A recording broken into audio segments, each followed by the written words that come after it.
வணக்கம். இந்த சேனல் பூங்காற்று சேனலுக்கு என்னோட ரொம்ப நன்றி. என்னோட வயது வந்து இன்னைக்கு 74, 73 கடந்து 74வது வயதுல போயிட்டு இருக்கேன். எனக்கு 3 குழந்தைங்க, 2 பிள்ளை, ஒரு பொண்ணு. நான் இருக்கிறது வந்து படூருங்கிற இடத்துல நான் இருக்கேன். மந்த்ரி சினர்ஜி அதில் இருக்கேன். நான் அங்கே எனக்குன்னு ஒரு ஃப்ளாட்ஸ் இருக்கு. அந்த ஃப்ளாட்ல இருந்துட்டு இருக்கேன். நான் தனியாக தான் இருக்கேன். அவர் இருந்தோன்னு நானும் அவருமா இருந்தோம். திடீர்னு அவர் போன அப்புறம் இங்கே வந்த போது I was alone. My daughter was advising me not to stay alone, but I was bold enough to face things. நான் சொன்னேன், நான் பார்த்துக்கிறேன், நான் இருந்துப்பேன்னு சொல்லி I came and started living here alone. இப்பவும் எனக்கு இவ்வளோ 74 வயசாச்சு. இன்னைக்கும் எனக்கு சர்வெண்ட் கிடையாது. என் வேலையெல்லாம் நான் தான் பார்த்துக்கிறேன். அந்த டயத்துல தான் என்னோட பிக் ட்ராஜடி நடந்தது. அன்னைக்கு ஒண்ணுமே இல்லை. ஏர்லி மார்னிங் ஒரு ஃபோன் கால் வந்தது. ஃபோன் அட்டென்ட் பண்ணிட்டு I went to the rest room. But rest room is a complete try rest room. இன்னும் ரெஸ்ட் ரூம் வந்து எனக்கு இருக்கு, வாட்டர் யூஸ் பண்றது. இது ட்ரை. இந்த பாத்ரூம்ல தான் இட் இஸ் ஒரு 3 ஃபீட்டு கூட இல்லை. எப்படி இந்த இடத்துல என்னோட 6 ஃபீட்டு விழுந்ததுன்னே தெரியல. நான் இப்படி கண்ணாடியை பார்த்துட்டு இப்படி திரும்பும்போது ஜஸ்ட் காலால் இப்படி பண்ணினேன். ஏதோ குப்பை இருந்தது, இப்படி காலால் தட்டணும்னு பண்ணினேன். I had a fall. I lost my balance.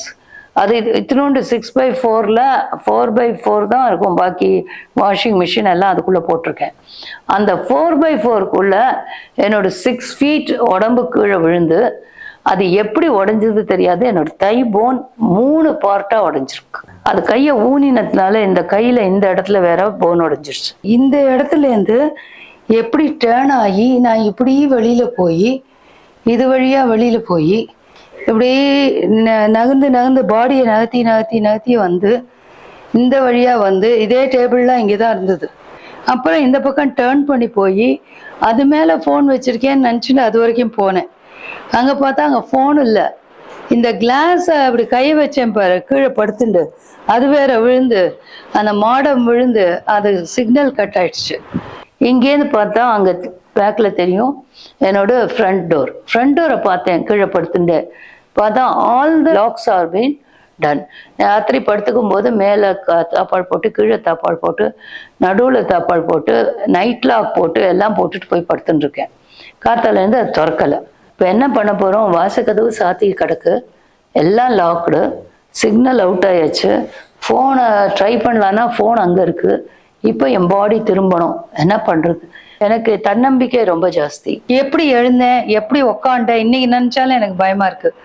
எழுந்து உக்காண்டு இந்த பக்கம் திரும்பி அப்புறம் திருப்பி இங்கேருந்து இப்படியே நகர்ந்து போய் இங்கே சேர் இருக்கல, பிளெயினாக நகர்ந்து வந்து இது வரைக்கும் வந்துட்டேன். இங்கே வந்து பார்த்தா சரி தலாலி மேலே இருக்கிற ஃபோனை எப்படியாவது இழுக்கலாம். அந்த டைம் எனக்கு கிடினஸ் வந்தாச்சு, தலை சுத்த ஆரம்பிச்சாச்சு. பட் இழுத்தேன். அந்த ஃபோன் என்ன ஆயிடுச்சு, இதுக்குள்ளால அங்கே போய் விழுந்துருச்சு. அடிப்பட்ட காலையே என்னவோ பண்ணி அந்த ஃபோனை எடுத்துட்டு பார்த்தா கம்ப்ளீட்டாக சிக்னல் அவுட். பிகாஸ் இங்கே மாடம் கீழே விழுந்தாச்சு, கட் ஆயாச்சு, சிக்னல் கிடையாது. இங்கே இருக்கிற அத்தனை பேருக்கும், இல்லைன்னா ஃபாரின்ல இருக்கிற யாருக்காவது சொல்லி அவா கூட இங்கே சொல்லட்டும்னு நான் ட்ரை பண்ணாத நம்பர்ஸே கிடையாது. அப்புறம் இங்கே பார்த்தா இங்கே எங்களோட ஜன்னல் இருக்கு. இங்கேருந்து யாரையும் கூப்பிட்டா கேட்காது. இது வந்து சென்ட்ரல் பார்க். நான் விழுந்த பாத்ரூம் கிட்டேயே இருந்திருந்தேன்னா டோர் பக்கத்தில் இருக்க அந்த பாத்ரூம் நான் கூப்பிட்டா யாருக்காவது கேட்கும். நான் போயிருக்கிறது other side of the bedroom. அங்கேருந்து ஒன்றுமே கேட்காது யாருக்கும்.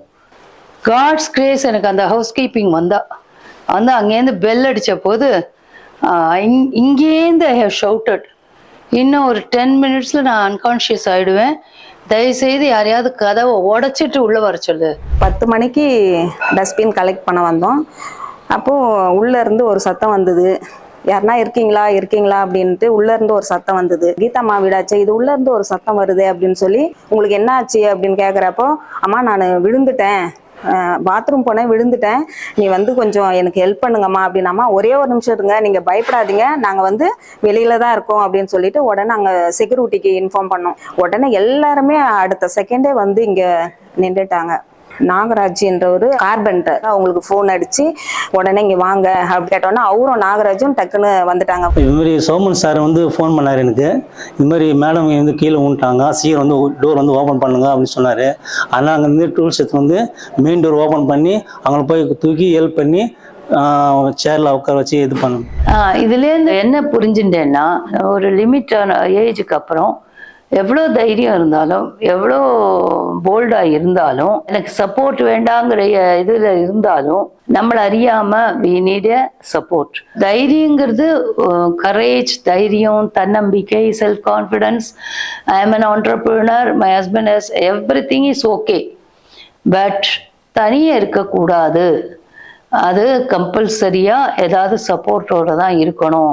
வீட்டில் யாராவது துணைக்கி இருக்கணும், இல்லை நெய்பர்ஸோட துணை வச்சுக்கணும், நல்லபடியாக இருக்கணும். Senior citizen should always have a happy feeling. எப்போதும் எதையாவது பார்க்கணும், சினிமா பார்க்கணும், டிவியில் பார்க்கணும், பாட்டு கேட்கணும், ஃப்ரெண்ட்ஸோடு இருக்கணும், ஈவினிங் வாக்கிங் போய் ஃப்ரெண்ட்ஸோடு இருக்கணும்.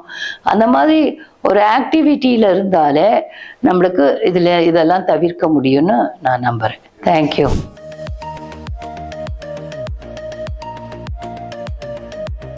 பூங்காற்று இது நாளைய நல்வாழ்விற்கான வழிகாட்டி. தொடர்ந்து எங்களோட வீடியோக்களை பார்க்கறதுக்கு பூங்காற்று சேனலை சப்ஸ்கிரைப் பண்ணுங்க அண்ட் ஃபாலோ பண்ணிடுங்க.